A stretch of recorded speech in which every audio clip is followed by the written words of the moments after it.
20 years ago, I was in the field in a situation we didn't know how it was going to turn out. We didn't know that it was going to be a short war as far as wars go. But psychologically, you still go through the same processes when you're going to war and when you're initially there that everybody else does that's in a longer war.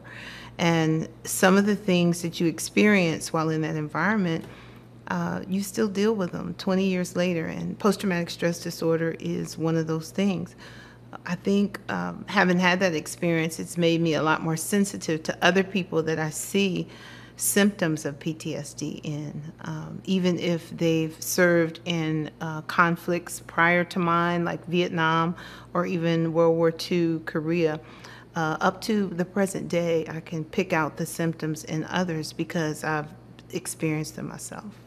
I had no idea that I had post-traumatic stress disorder. Actually, I returned in 91, and it was 10 years later before I had a personal traumatic event, and all the memories from my military service in Saudi Arabia during Desert Storm rushed back, and I found myself at the VA hospital talking with a counselor who suggested I speak with a lady at a place called the Vet Center.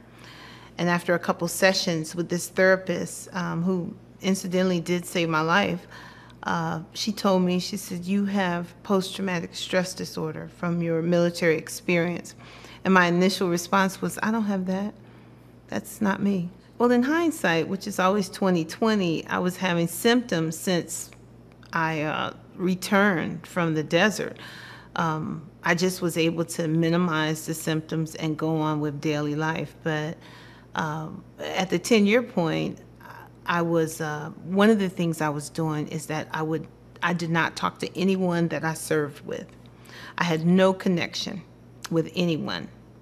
I lived here in Houston, and I would not go down the street that my reserve unit was on for 10 years. I never went down that street, and I worked in the medical center close to the unit. I would never go down the street the VA hospital was on.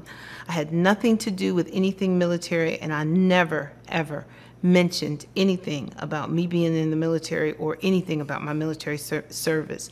And that is a classic symptom of PTSD, the avoidance, the numbness.